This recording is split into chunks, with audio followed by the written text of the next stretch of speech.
नमस्कार, न्यूज की पाठशाला में आप सभी का स्वागत। मैं हूं सुशांत सिन्हा। ये वो पाठशाला है जहां सबकी क्लास लगती है। खबर का हर चैप्टर विस्तार से खोलते हैं ताकि आप उस खबर के मास्टर होकर निकले इस पाठशाला से। साथ ही न्यूज का इकलौता फैमिली शो है, क्योंकि खबर न सिर्फ आपको समझ में आएगी बल्कि बच्चों को भी समझ में आएगी उस अंदाज में। तो फिर अटेंडेंस लगाते हैं, शुरू करते हैं आज की पाठशाला।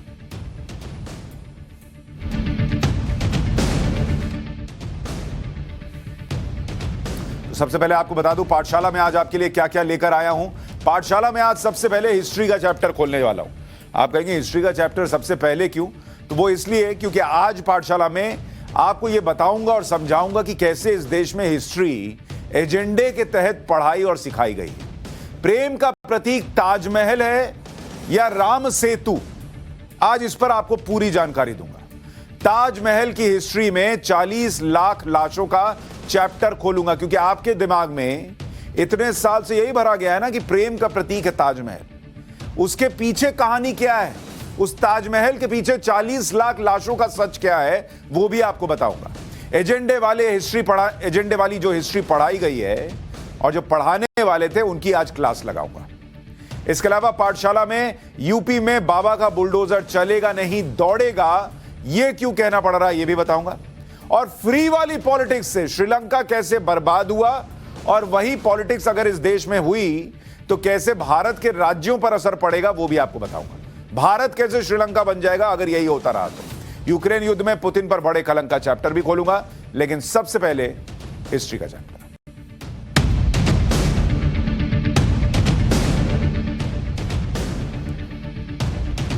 सबसे पहले हिस्ट्री की क्लास, और आज उन लोगों की क्लास लगेगी जो एजेंडे वाली हिस्ट्री पढ़ाते रहे।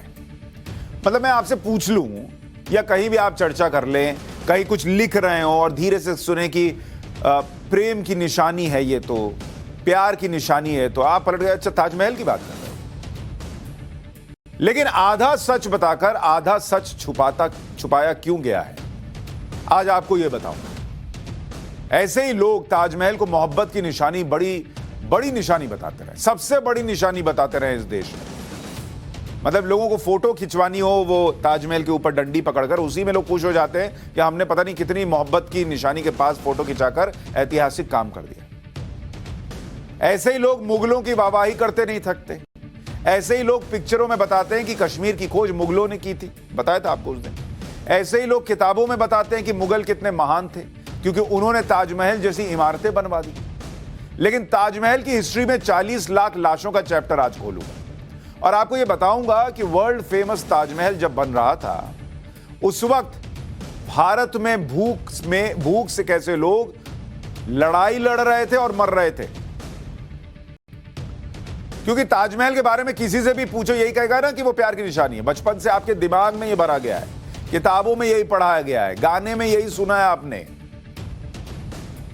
इसमें आपकी गलती है ही नहीं, आपको जो बताया गया, जो पढ़ाया गया, आप वही जान रहे हैं। लेकिन आप ये भूल गए कि प्यार की सबसे बड़ी निशानी अगर कहें तो वो राम सेतु है, जिसे माता सीता के लिए भगवान राम ने बनाया था। उसे तो कोई याद नहीं करता। आपको इस बचपन से नहीं पढ़ाया गया कि प्रेम की निशानी, असली प्रेम की निशानी अगर कोई है तो ये राम सेतु है जिसकी तस्वीर आप देख रहे हैं।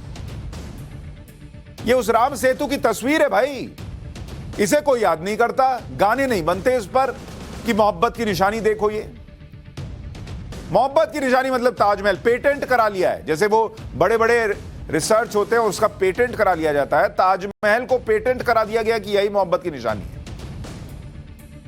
राम सेतु को आपने कभी प्यार की निशानी के तौर पर देखा ही नहीं होगा, ना इसके बारे में सोचा होगा। इससे राम सेतु का वर्णन रामायण में है, पहले उसके कहानी को जान लीजिए। भगवान श्री राम की सेना के सामने लंका पहुंचने की चुनौती थी। श्री राम ने इसके लिए कड़ी तपस्या की, समुद्र की पूजा की। कड़ी तपस्या के बाद भी जब समुद्र ने श्री राम को रास्ता नहीं दिया तो वो क्रोधित हो गए। उन्होंने समुद्र को सुखाने के लिए बाण उठाया। तभी समुद्र देव उनके सामने प्रकट हुए। उन्होंने अपनी मजबूरी प्रभु श्री राम को बताई। समुद्र ने बताया कि अगर वो ऐसे ही वानर सेना को जाने के लिए मार्ग दे देंगे तो उनकी मर्यादा भंग हो जाएगी। तब प्रभु श्री राम ने उनसे उपाय पूछा। समुद्र ने बताया कि समुद्र पर पुल बनाया जा सकता है। इसके लिए वानर सेना के 2 सर्वश्रेष्ठ वानर नल और नील को चुना गया। नल और नील को यह श्राप मिला हुआ था कि वो कोई भी वस्तु समुद्र में फेंकेंगे तो वो डूबेगी नहीं। भगवान राम की सेना ने नल और नील के नेतृत्व में पत्थर जमा किए और उन पर राम लिखा। एक एक पत्थर को नल और नील ने समुद्र में फेंका और लंका तक ऐसा सेतु बनाया जो पानी में तैरता रहा, डूबा नहीं। अपने प्रेम तक पहुंचने के लिए प्रभु श्री राम ने जो ये किया उसकी चर्चा नहीं होती। कैसे होगी? जिस देश में प्रभु श्री राम का जन्म अयोध्या में हुआ या नहीं, रामलला का मंदिर वहां कैसे बन जाए, वहां उसके सबूत देने पड़ते हो जिस देश में, तो वहां प्रभु श्री राम की इस प्रेम कथा के बारे में कोई कैसे बात करेगा कि ये है प्रेम की निशानी। और ये आपने रामायण सीरियल में भी देखा होगा, ये उसी की तस्वीरें दिखा रहा हूं आपको, कैसे नल और नील फेंकते गए और उसमें राम राम लिखा हुआ था। अब रामायण में राम सेतु का वर्णन है, लेकिन इसे यह कहकर खारिज किया जाता है कि यह तो पौराणिक कथा की कल्पना है। अब जब जिस देश में कोर्ट में खड़े होकर कुछ सरकारों ने कह दिया था कि प्रभु श्री राम ही कल्पना थे, तो यह कहानी तो कल्पना बताएंगे ही। राम सेतु असल में है ही नहीं, यह भी कहा गया, लेकिन इस पर कई शोध हुए और यह साबित हुआ कि राम सेतु कोई कल्पना नहीं है।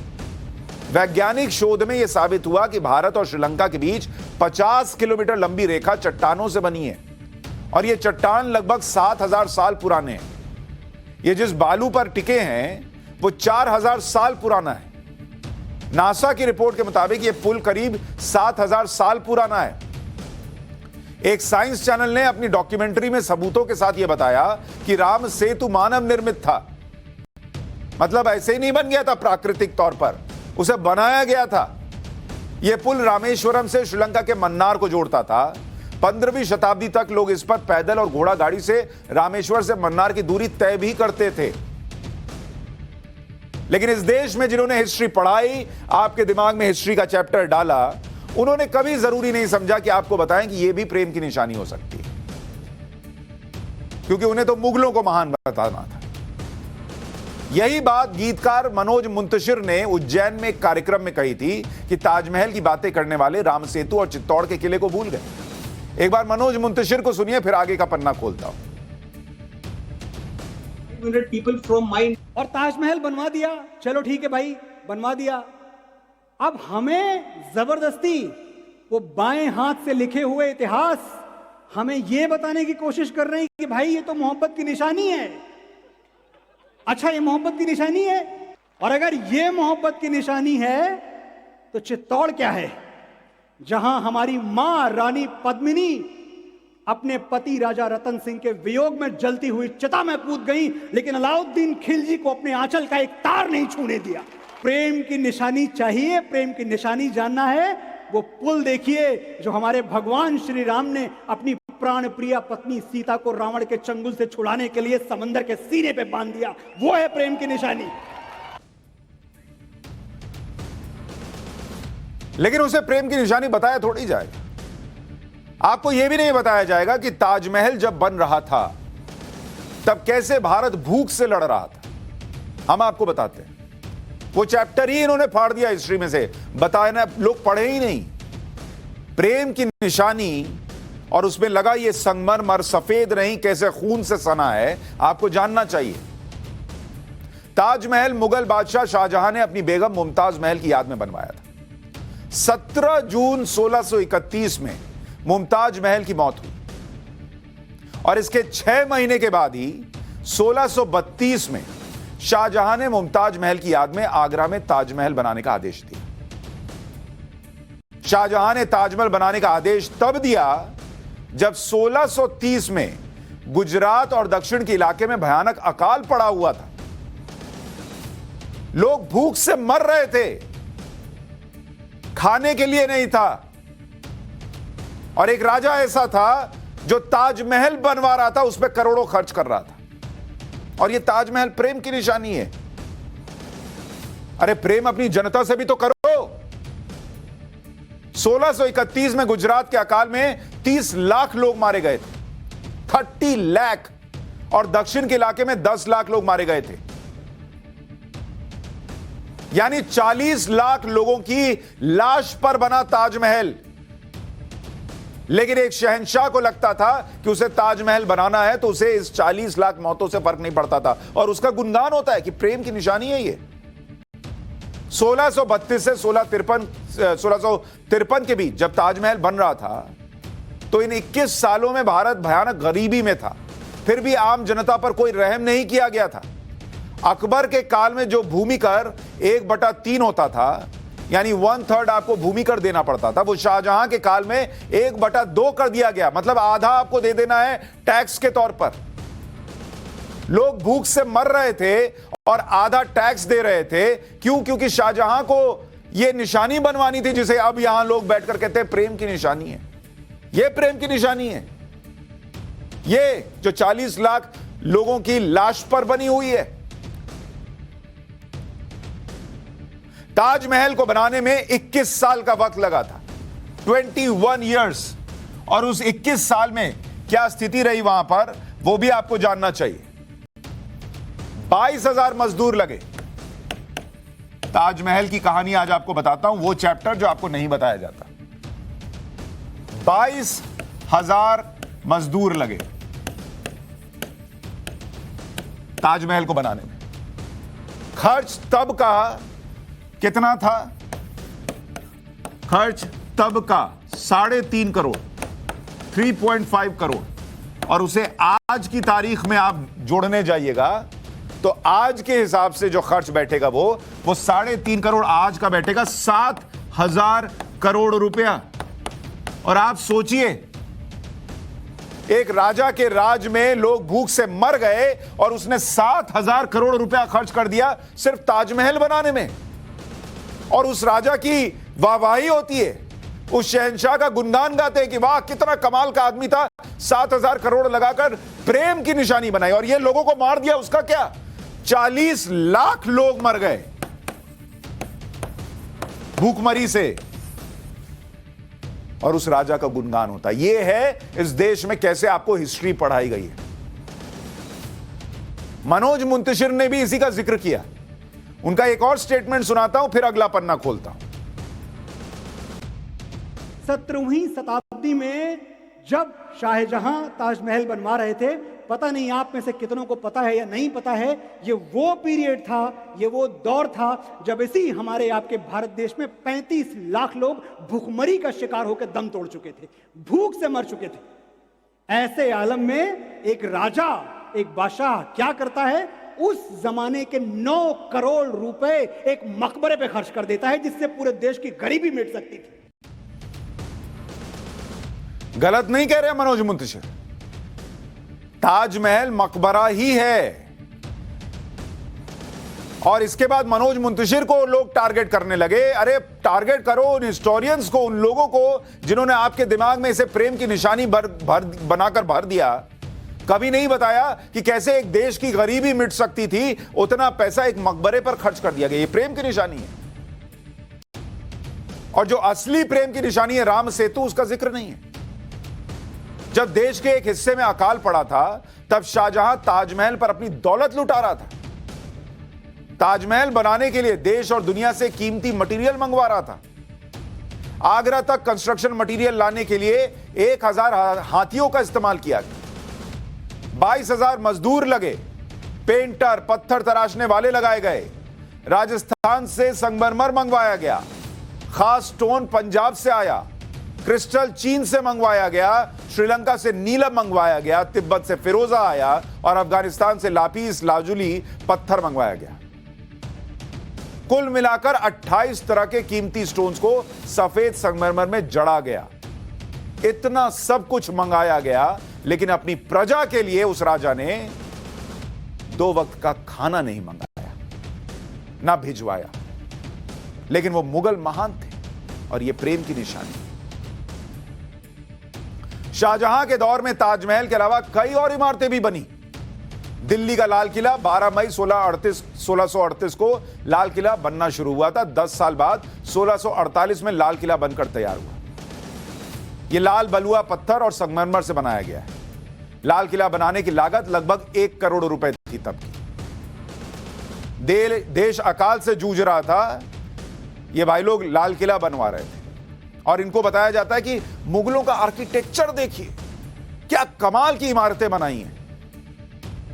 अरे भाई साहब, मुगलों की बेरहमी देखिए कि 40 लाख लोग मर रहे थे भूखमरी से और उनको इमारत बनाने की सूझ रही थी। जामा मस्जिद सफेद संगमरमर की सबसे बड़ी मस्जिद है।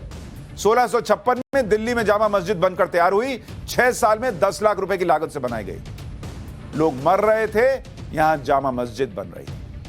आगरा का किला 1573 में अकबर के समय में बनना शुरू हुआ। शाहजहां ने इसका डिजाइन बदल दिया। शाहजहां के समय में पुनर्निर्माण पूरा हुआ और इसी किले के अंदर प्रसिद्ध शीश महल है। महल बना रहे थे, प्रजा मर रही थी और ये महल बना रहे थे। और ये मुगलों का नाम आपके दिमाग में भर दिया गया है कि मुगलों ने कमाल कर दिया। मोती मस्जिद 1645 में शाहजहां ने मोती मस्जिद बनवाई थी। आगरा के किले के अंदर बनाई गई। मोती मस्जिद की लागत 1,60,000 रुपए थी उस वक्त की। सफेद संगमरमर से मोती मस्जिद बनाई गई। शाही परिवार के लोगों के लिए बनी थी। शाही परिवार के लोगों के लिए एक मस्जिद बनाने में 1,60,000 खर्च कर दिए गए, लेकिन गरीब को खाना नहीं भिजवाया। भूख से मर गया, लेकिन खाना नहीं मिला। प्रेम की निशानी। जामा मस्जिद, आगरा में भी शाहजहां ने जामा मस्जिद बनवाई थी। 1643 में बननी शुरू हुई, 1648 में पूरी हुई। जामा मस्जिद की लागत 5 लाख रुपए आई थी। अपनी बेटी जहां आरा बेगम को समर्पित किया था इसने। कौन कहता है आज की डेट में परिवारवाद है? उस वक्त भी परिवारवाद ही चल रहा था। आए, इन्वेड किया, लूटा और उसको लुटा दिया। और यहां जो लोग यहीं के थे वो बेचारे भूख से मर गए। लेकिन मुगल महान है और ताजमहल इकलौती निशानी है मोहब्बत की बॉस। शाहजहां के काल को हिस्ट्री बुक में गोल्डन पीरियड कहा जाता है। सोचिए हिस्ट्री कैसे लिखी गई है, क्योंकि उसने ताजमहल और उसकी तरह की अन्य इमारतें बनवाई थी। लेकिन इनकी सच्चाई नहीं बताई गई कि ये किस तरह और किन हालातों में बनवाई गई। ताजमहल बनवाने वाले शाहजहां के बारे में देश के पहले प्रधानमंत्री जवाहरलाल नेहरू ने अपनी किताब द डिस्कवरी ऑफ इंडिया में लिखा था। उन्होंने लिखा कि शाहजहां फ्रांस के राजा लुई द 14 का समकालीन था। जब लुई द 14 30 साल के युद्ध की विभीषिका के बीच वर्साय में अपना महल बनवा रहा था, उसी वक्त शाहजहां ताजमहल और मोती मस्जिद बनवा रहा था। दिल्ली में जामा मस्जिद बनवा रहा था। अपने शाही महल में दीवाने आम और दीवाने खास बनवा रहा था। यह मुगल शान शौकत की चरम सीमा थी। दिल्ली के दरबार की शान वर्साय से कहीं ज्यादा बढ़कर थी, लेकिन वर्साय की तरह यह भी गरीब और कमजोर लोगों के आधार पर कायम थी। गुजरात और दक्षिण में भयानक अकाल पड़ा हुआ था। जवाहरलाल नेहरू की किताब से यह पन्ना पढ़कर इसलिए बता दिया कि कुछ लोगों को हजम नहीं होगा कि मैं यह सब बता रहा हूं। लेकिन यह पन्ना होने के बावजूद इतने साल से आपको यह सब नहीं बताया गया। सिर्फ एक ही चीज दिमाग में भर दी गई। बात सिर्फ ताजमहल और राम सेतु तक सीमित नहीं है। हमें यहां बताया जाता है कि मुगल नेशन बिल्डर्स थे। उससे पहले कुछ जैसे था ही नहीं, जबकि भारत में मुगलों से पहले भव्य मंदिर के निर्माण हो चुके थे। मनोज मुंतशिर ने इस पर भी क्या कहा, एक बार सुनिए, फिर आगे की बात। और ये लोग हमें क्या बताते हैं कि अगर खिलजी नहीं आते, अब्दाली नहीं आते, शेरशाह सूरी नहीं आते, अकबर नहीं आते, तो हम कबीलों में रह रहे होते, हम पत्ते लपेट के आग जला के नाच रहे होते। इन मूर्खों को कौन बताए कि इनकी पैदाइश के हजारों वर्ष पहले मोहनजोदाड़ो हमारे यहां था। चंदेल राजाओं के बनाए हुए भव्य मंदिर, जब शायद मुगलों ने 2 ईंट जोड़नी नहीं सीखी थी, तब हमारे यहां चंदेल राजाओं के बनाए हुए भव्य मंदिर थे। अजंता हमारे यहां, एलोरा हमारे यहां, कोणार्क हमारे यहां, और तुमने स्ट्रक्चर बनाना हमको सिखाया। तुम अपने समरकंद और फरगाना में टॉयलेट नहीं बनवा पाए, हमारे यहां ताजमहल बनवाने आए थे। और यह बात सच कह रहा हूं मैं, प्रैक्टिकली रिसर्च के आधार पर बता रहा हूं। जब हमारे यहां इतने भव्य आकृतियां, इतने भव्य मंदिर बने हुए थे, ये बाहर खुले में शौच करते थे। मैंने कई बार ये नोटिस किया है, स्कूल्स में भी जो हिस्ट्री पढ़ाई गई वो तो पूरी नहीं पढ़ाई जाती। एक ऑब्सेशन है, बच्चों को घुमाने ले जाते हैं तो सीधा आगरा के ताजमहल ले जाते हैं, कभी राम सेतु दिखाने नहीं ले जाते, कभी बाकी चीजें दिखाने नहीं ले जाते, सीधा ताजमहल लेकर आते हैं और दिल्ली में ये मस्जिद और वो मुगलों के आर्किटेक्चर को दिखाते हैं। दिखाइए, लेकिन ये सब भी तो बताइए, हिस्ट्री पूरी तो पढ़ाइए, सच तो दिखाइए। सालों से हम भगवान राम के माता सीता के त्याग के बारे में सुनते और पढ़ते आ रहे हैं। कभी किसी ने यह सवाल नहीं किया कि मर्यादा पुरुषोत्तम राम अपनी पत्नी का त्याग कैसे कर सकते हैं। रामायण के आधार पर आज हम आपको बताएंगे कि भगवान श्री राम ने सीता का त्याग किया ही नहीं था। सीता त्याग की कहानी रामायण के उत्तरकांड में मिलती है। महर्षि वाल्मीकि ने उत्तरकांड लिखा ही नहीं। वाल्मीकि की रामायण में केवल 6 कांड है। बाल कांड, अयोध्या कांड, अरण्य कांड, किष्किंधा कांड, सुंदर कांड और युद्ध कांड। माता सीता ने रावण वध के बाद बिना राम के कहे अग्नि परीक्षा दी थी। रामायण के युद्ध कांड के 116वें सर्ग में इसका वर्णन है। 116वें सर्ग में राम ने अग्निदेव के सामने कभी सीता का त्याग न करने की प्रतिज्ञा ली है। यह लिखा हुआ है। भगवान राम ने कभी भी माता सीता का त्याग किया ही नहीं। युद्ध कांड के 128वें सर्ग में राम सीता के शासन का वर्णन है। 128वें सर्ग में लिखा है कि राम ने हजारों सालों तक सीता जी के साथ अयोध्या पर शासन किया। तो जब हजारों साल तक शासन किया तो त्याग कब दिया? रामायण के जिस उत्तरकांड का हवाला देकर माता सीता के वनवास की कहानी सुनाई जाती है, वो उत्तरकांड महर्षि वाल्मीकि ने नहीं लिखा था। उत्तरकांड को बाद में रामायण में जोड़ा गया। भगवान राम को सीता पर कभी भी संदेह था ही नहीं और अग्निदेव के सामने जीवन भर सीता का साथ निभाने का वचन देने वाले भगवान राम किसी और के कहने पर माता सीता का त्याग क्यों करेंगे? इतिहास के साथ हुए षड्यंत्र को आपको समझना होगा। एक एक पन्ना इतनी बारीकी से षड्यंत्र के साथ लिखा गया है और वो आपके दिमाग में भरा गया है कि आज हो सकता है आप में से बहुत सारे लोग ये सुनकर भी सोच रहे होंगे कि पता नहीं ये ठीक है कि नहीं, लेकिन ये रिसर्च के साथ आपको बता रहा हूं। हवाई बात नहीं है। ये वो दौर है, ये वो वक्त है जब सही इतिहास को पढ़िए और समझिए कि इस देश में कैसे इतिहास के साथ खिलवाड़ हुआ है। इतिहास सिर्फ वो नहीं होता जो पन्नों में लिखा है। इतिहास को आपके दिमाग में भी छाप दिया जाता है और कैसे एक सिस्टम के तहत आपके दिमाग में ये चीजें भरी गई हैं, वो सोचिए। आपको एक और बात बताता हूं। गोरखपुर के प्रसिद्ध गोरखनाथ मंदिर में एक हमलावर ने आज हमला कर दिया।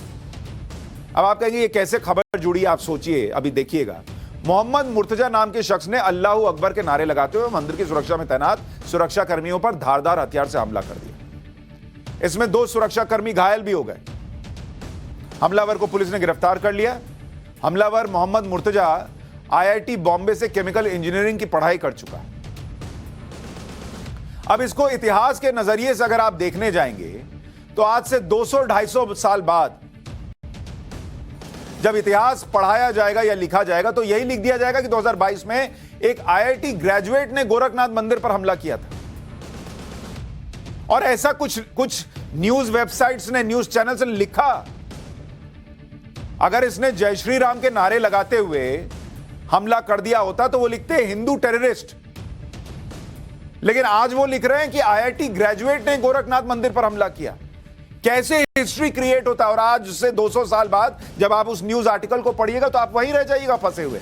जैसे इस वक्त मैं आपको ताजमहल की जो हिस्ट्री बता रहा हूं उसमें आप फंसे हुए हैं इतने साल से। आज जो हमलावर है उसके मोटे इरादों की बात और सबसे बड़ी उसकी पहचान भी शायद इतिहास से नदारत मिलेगी आपको। इसलिए कभी बैठकर शांति से सोचिएगा कि इस देश के साथ इतिहास लिखने वालों और इतिहास पढ़ाने वालों ने कैसा खिलवाड़ किया। पाठशाला में अब वो क्लास जिसमें पॉलिटिकल साइंस के साथ साथ सोशल साइंस का भी चैप्टर है।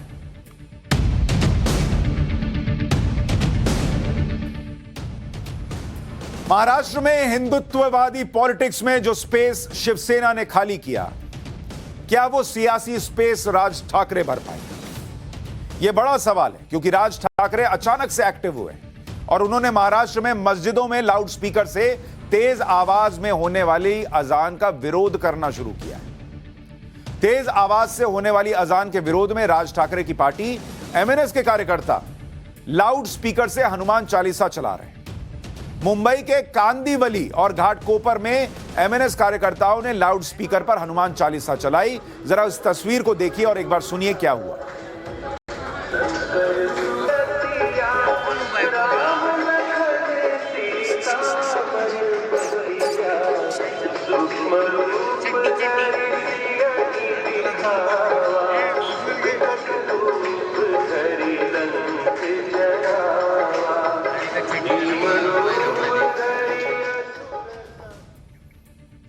दरअसल 2 दिन पहले राज ठाकरे ने चेतावनी दी थी कि अगर मस्जिदों से तेज आवाज में चल रहे लाउड स्पीकर को नहीं हटाया गया तो वो मस्जिदों के सामने दोगुनी आवाज में हनुमान चालीसा चलाए। एक बार राज ठाकरे का वो बयान सुन लीजिए। विरोध नाही,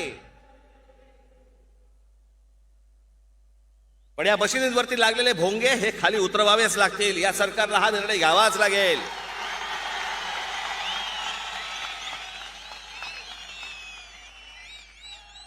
नाही तर आजच सांगतोय, आत्ता सांगतोय,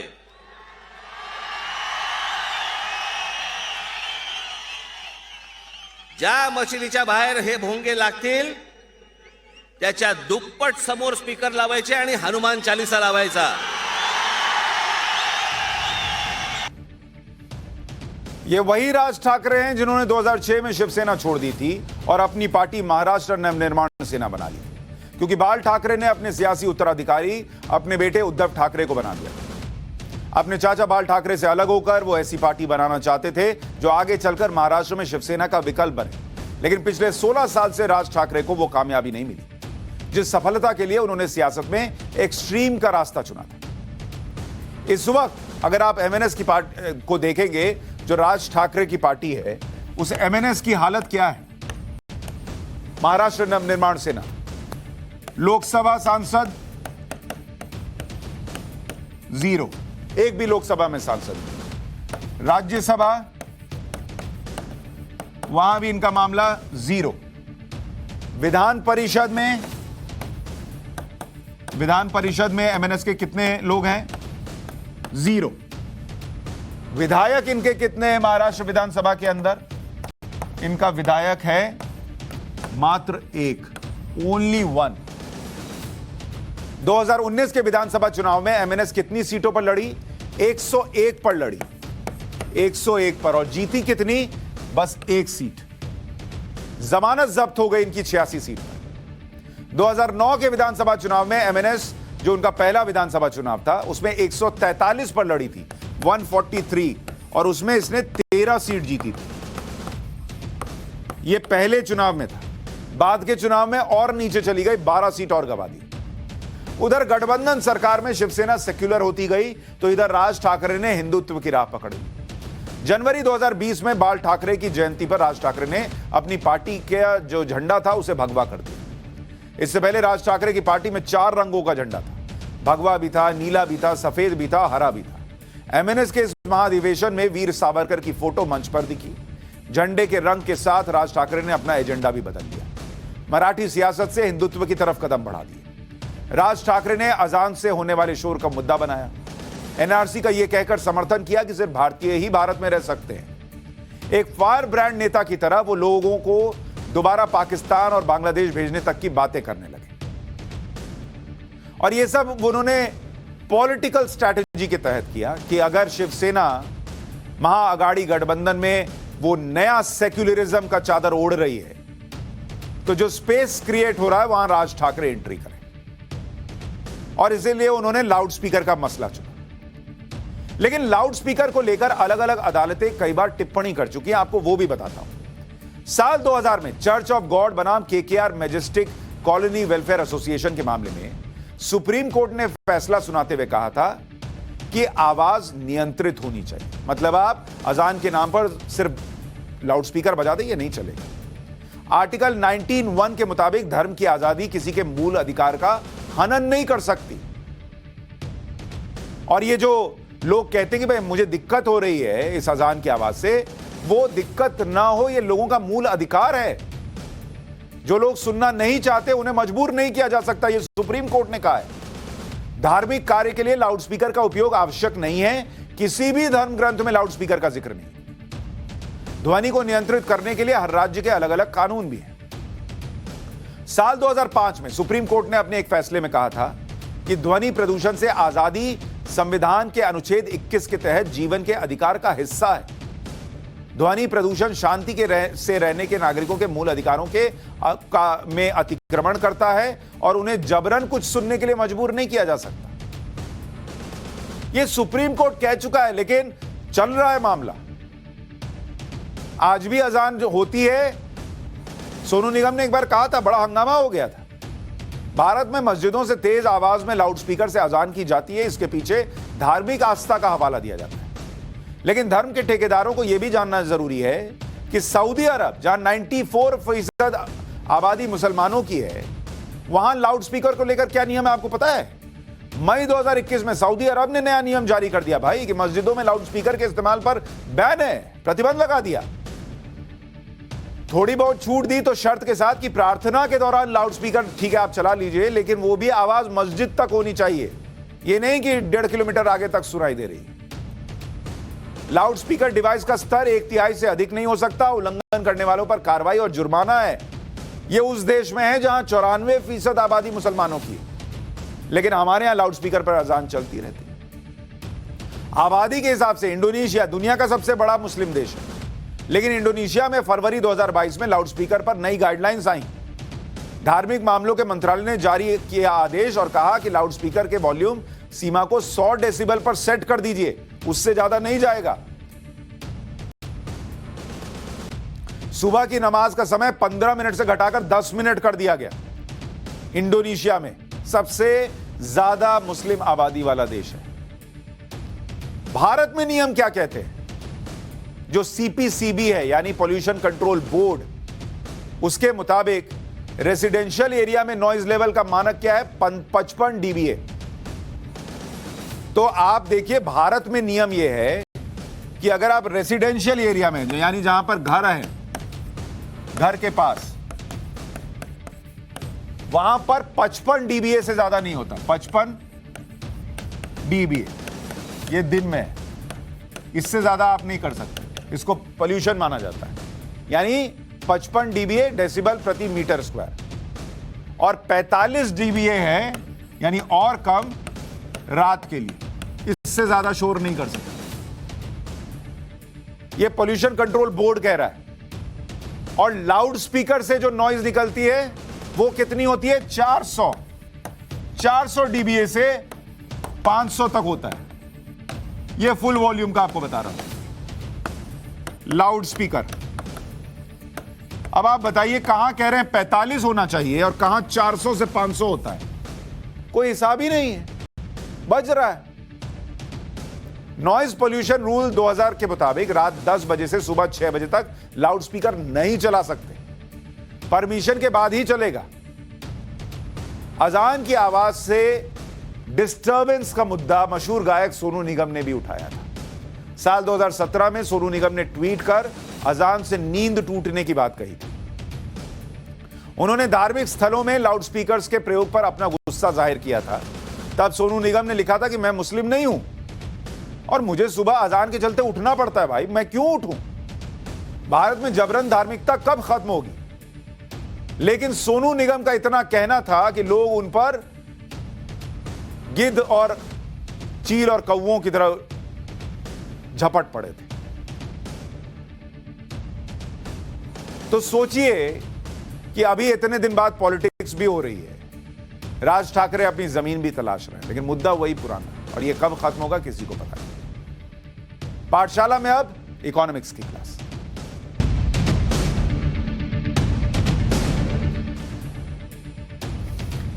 इकोनॉमिक्स की क्लास में हम फ्री वाली पॉलिटिक्स का चैप्टर खोलेंगे और आपको बताएंगे कि फ्री वाली पॉलिटिक्स से कैसे एक देश तबाह हो जाता है और उन नेताओं को सबक लेना चाहिए जो फ्री फ्री फ्री बोलकर चुनाव जीतते हैं।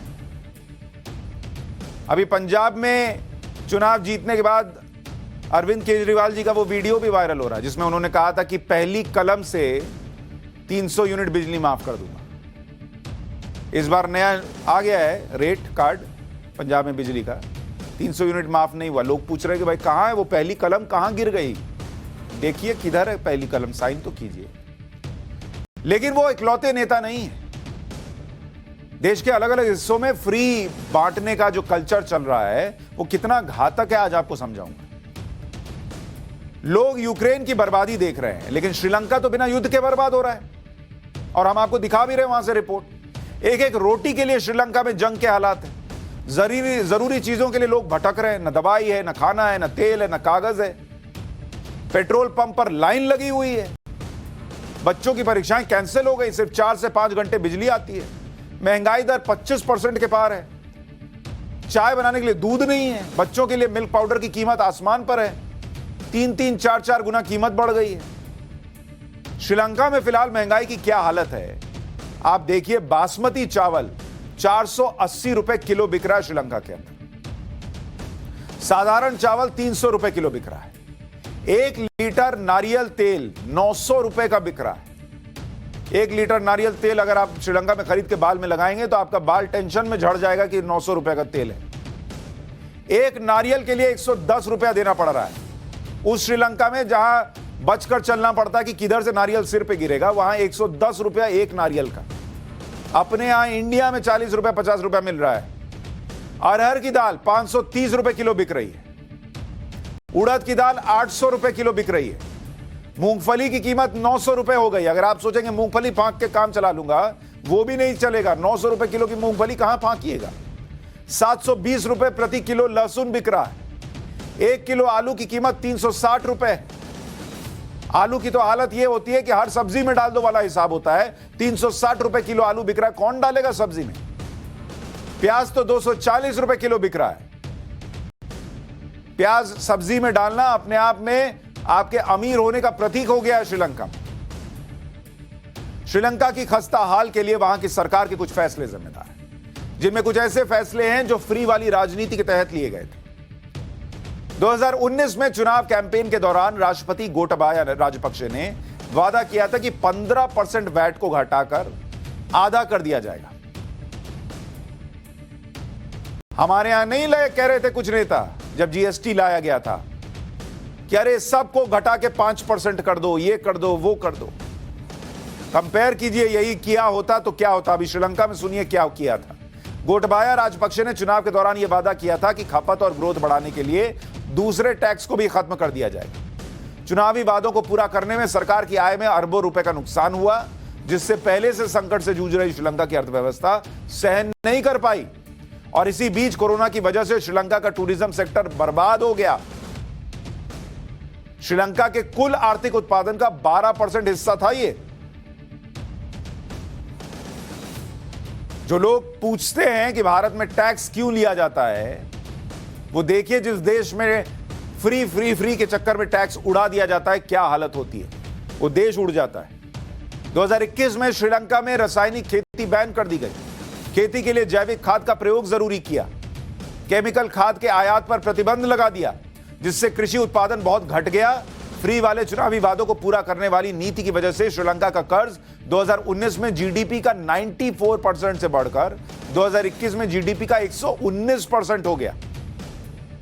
टैक्स को कम करने से हुए घाटे की भरपाई के लिए सेंट्रल बैंक से ज्यादा नोट छापे गए। ज्यादा नोट छापिएगा तो महंगाई बढ़ती है। इतना आसान नहीं होता कि अरे पैसा नहीं है तो नोट छाप ना लो। नोट छापिएगा तो महंगाई ऊपर जाती है। वही हुआ, 25% हो गई। महंगाई चरम पर पहुंच गई। फिर ऐसा संकट आ गया कि जिसने श्रीलंका को कंगाल कर दिया, बर्बाद कर दिया। श्रीलंका में जो आज हालात है, वो जिन मुश्किलों में फंसा हुआ है, वैसे ही हालात देश के कुछ राज्यों में भी हो सकते हैं। और मैं बहुत गंभीरता से कह रहा हूं, सुनिएगा। किसी पॉलिटिकल पार्टी को फॉलो करते हो ना करते हो, मुझे फर्क नहीं पड़ता। देश को फॉलो कीजिए और सुनिए कि कैसे मुश्किल होगी अगर ये फ्री के चक्कर में फंसे रहिएगा। जिन राज्यों की हालत खराब हो सकती है, उनमें नाम है पंजाब का, उनमें नाम है दिल्ली का, फ्री वाली पॉलिटिक्स के चक्कर में। उसमें नाम है तेलंगाना का, जहां फ्री वाली पॉलिटिक्स जो है वो आने वाले समय में श्रीलंका जैसे बुरे हालात पैदा कर सकती है। उतना शायद ना हो, लेकिन लोगों को ही झेलना पड़ेगा। आंध्र प्रदेश, ये एक और नाम जहां फ्री के चक्कर में लोग जो है आने वाले समय में भुगतेंगे क्या, ये प्रश्न उठ रहा है। और फिर है बंगाल, पश्चिम बंगाल। प्रधानमंत्री मोदी के साथ शनिवार को बैठक में देश के कई टॉप ब्यूरोक्रेट्स ने यह बात कही है कि अगर मुफ्त वाली राजनीति पर लगाम नहीं लगाई गई तो इन 5 राज्यों में भी श्रीलंका वाले हालात हो सकते हैं। ये टॉप ब्यूरोक्रेट्स सचिव स्तर के हैं और अहम पदों पर बैठे हुए हैं। इन्होंने पीएम मोदी के सामने जो दलीलें पेश की हैं उसके मुताबिक चुनावी वादों के कारण ये आर्थिक योजनाएं व्यवहारिक ही नहीं है। लोक लुभावन घोषणाएं अर्थव्यवस्था के लिए ठीक नहीं है। कई राज्य केंद्र से मदद ना पाएं तो वो बदहाल हो चुके होते। मुफ्त बिजली देने से राज्य के खजाने पर असर पड़ता है।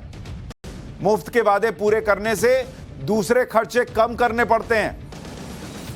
शिक्षा और स्वास्थ्य के क्षेत्र का बजट कम हो रहा है। क्यों? क्योंकि आपको लोगों को लुभाना है फ्री फ्री फ्री के चक्कर में। सोचिए, आज जो फ्री दिख रहा है उसके लिए कल कितनी कीमत चुकानी पड़ेगी। अगर अब नहीं जागे तो कम से कम श्रीलंका को देखकर जाग जाइए, क्योंकि श्रीलंका में ये लोग जो सिलेंडर के लिए तड़प रहे हैं, पेट्रोल के लिए तड़प रहे हैं, दूध के लिए तड़प रहे हैं, खाने के लिए तड़प रहे हैं। चीन तो है ही है सबके पीछे, आपको चीन वाला चैप्टर खोल के बताया था, लेकिन फ्री के चक्कर में, चुनावी वादे पूरे करने के चक्कर में आज जनता भुगत रही। ये लोग भी तो उसी चक्कर में थे कि फ्री में मिलेगा। आज कहां है? कीमत देनी पड़ रही है ना, चुकानी पड़ रही है ना। पाठशाला में अब यूक्रेन वॉर की क्लास।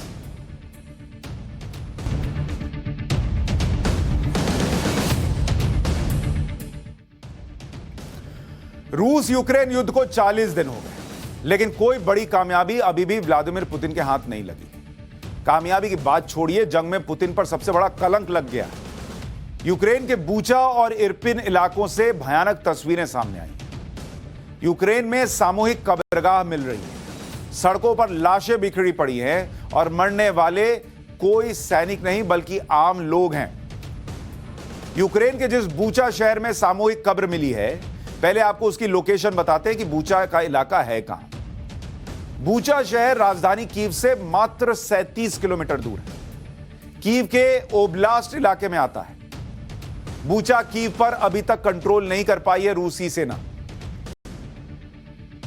बूचा शहर के एक चर्च के पास रूसी सेना ने एक सामूहिक कब्र बनाई थी। उसमें किस तरह से डेड बॉडीज को दफन किया गया, आपको उसकी तस्वीरें दिखा रहा हूं। ये तस्वीरें बेहद खौफनाक हैं। 45 फीट लंबी कब्र में 280 से ज्यादा लाशों को दफन किया गया था। इसमें अभी भी कई लाशें दफन हैं। इतनी विभत्स तस्वीरें हैं कि आपको ब्लर करके दिखा रहा हूं। और इसीलिए कह रहा हूं कि ये रूस के राष्ट्रपति पर सबसे बड़ा कलंक जैसा है। रूसी सेना पर आरोप लगाया है कि वो यूक्रेन में नरसंहार कर रही है। यूक्रेन की राजधानी कीव से बूचा शहर की दूरी मात्र 37 किलोमीटर है और यूक्रेन पर हमले की शुरुआत से ही रूसी सेना कीव पर कंट्रोल की कोशिश कर रही है, लेकिन अभी तक कामयाब नहीं हो पाई है।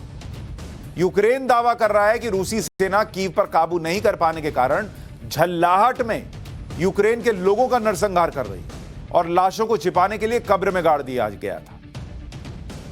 बूचा शहर में किस तरह से कत्लेआम किया गया है, इसके सबूत बूचा की सड़कों पर बिखरे पड़े हैं। ये तस्वीरें बूचा शहर की सड़कों की हैं। सड़कों पर डेड बॉडीज दिख रही हैं। 2 लाशों के हाथ पीछे की तरफ बंधे हुए हैं। स्थानीय लोगों का दावा है कि रविवार को कीव से जाते समय अचानक रूसी सैनिकों ने बूचा में निर्दोष लोगों पर फायरिंग शुरू कर दी। कहा यह भी जा रहा है कि रूसी सैनिकों ने पहले पैरों में गोली मारी, उसके बाद क्लोज रेंज से शरीर पर गोलियों पर बौछार कर दी। बूचा की लोकल अथॉरिटी का कहना है कि कम से कम 280 लोग मारे गए। बूचा शहर में हुई तबाही के बाद यूक्रेन के राष्ट्रपति जेलेंस्की खुद बूचा पहुंचे और जेलेंस्की ने बूचा में कहा कि इस नरसंहार से रूस ने शांति वार्ता को और मुश्किल कर दिया। रूस ने जो किया उस पर प्रश्न उठ रहे हैं, लेकिन मैं इस आदमी से भी पूछना चाहता हूं, इस आदमी की कोई जिम्मेदारी है या नहीं? ये जो लोग मर रहे हैं, जिनकी कब्रें दिख रही हैं, उनके प्रति इस आदमी की क्या जिम्मेदारी थी? उनको बचाने की जिम्मेदारी इसकी थी ना। युद्ध चल रहा है, उधर से वो मार रहे हैं, उनसे प्रश्न पूछा जा रहा है, लेकिन उनको बचाने की जिम्मेदारी तो आपकी थी ना। बात आप कर रहे हैं लेकिन आपका ईगो खत्म नहीं हो रहा। और ये ज़ेलेंस्की साहब जो हैं, ये राष्ट्रपति हैं, मीडिया को बाइट दे रहे हैं, बड़े बड़े ज्ञान की बातें कर रहे हैं, फिल्मी लाइनें बोल रहे हैं। उन 280 लाशों के लिए ज़ेलेंस्की तुम भी जिम्मेदार हो, ये मत भूलना। आप कह रहे रूस के साथ बात करना और कठिन हो गया, तो अपने देश के लोगों को बचाना तो सीखो पहले। रूस ने युद्ध अपराध किया है जिसे दुनिया नरसंहार करार देगी। अरे दुनिया नरसंहार करार देगी, लेकिन वो लोग लौट के आएंगे क्या? कीव से लौटते समय रूसी सैनिकों ने बूचा शहर का क्या हाल किया, यह भी आपको दिखाता हूं। नरसंहार के आरोपों के बीच रूसी सेना ने बूचा शहर को पूरी तरह से तबाह कर दिया। ये तस्वीरें, जहां देखिए आपको टैंक दिख रहे हैं और पूरा शहर तबाह है। कभी कभी तो मैं सोचता हूं कि युद्ध विराम हो भी जाए, ये ज़ेलेंस्की भाई साहब कैसे चलाएंगे इस देश को? क्या बचा है यहां पर? इनके बूते का है इस देश को खड़ा करना। और वो जो पश्चिमी देश, अमेरिका, ब्रिटेन, ये लोग कहां हैं? इस बूचा में जो हो रहा है, इसकी जिम्मेदारी उनकी नहीं है क्या? बूचा का ये शहर 1 महीने तक रूसी सेना के कब्जे में रहा और यहां से जाते जाते रूस की सेना ने इसे खंडर बना दिया। बूचा की सड़कों पर केवल लाशें और कबाड़ है, चारों तरफ तबाही है, रशियन टैंक्स दिखते हैं, इमारतों का मलबा दिखता है।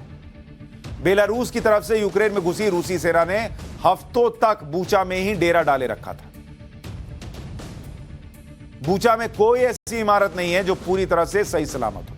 हर जगह युद्ध के विनाश की तस्वीरें दिख रही। रूसी सेना ने बूचा जैसी तबाही इरपिन शहर में भी मचाई।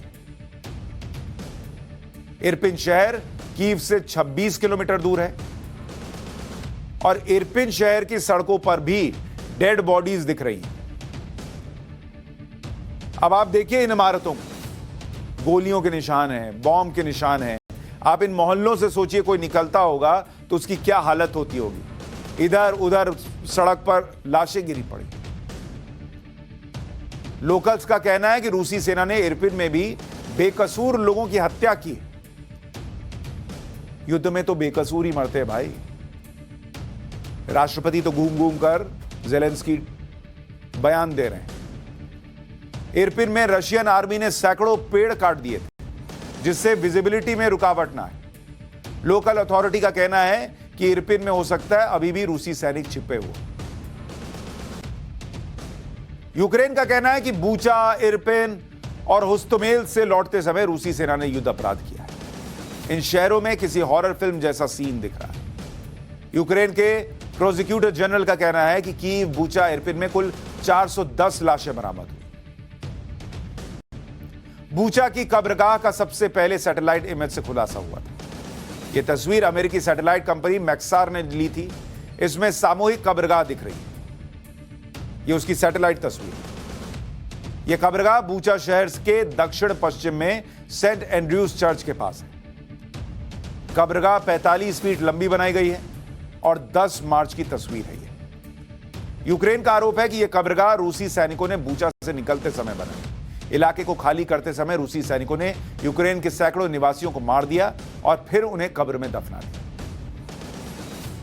अब जर्मनी, फ्रांस जैसे देश रूस पर और सख्त प्रतिबंध लगाने की मांग कर रहे हैं। ये प्रतिबंध से आगे सोच ही नहीं पा रहे। ये प्रतिबंध खेल रहे हैं और यूक्रेन के राष्ट्रपति ज़ेलेंस्की जो हैं, ये भाई साहब जो है वो बाइट खेल रहे हैं, बयान दे रहे हैं। उधर युद्ध चल रहा है 40 दिन से। अरे जब ये हालत हो रही है देश की तो बैठ के ढंग से बात तो करो। दुनिया को ये बता के कि रूस ने हमें मार दिया, रूस ने हमें मार दिया। सेंटिमेंट्स तो आप जुटा लोगे, लेकिन लोगों की जिंदगी कहां से लाओगे? दुनिया से कह रहे हो आप तेल मत खरीदो। अरे तुम क्या कर सकते हो पहले वो तो देखो। दुनिया को ज्ञान क्या दे रहे हो कि हमें क्या करना नहीं करना?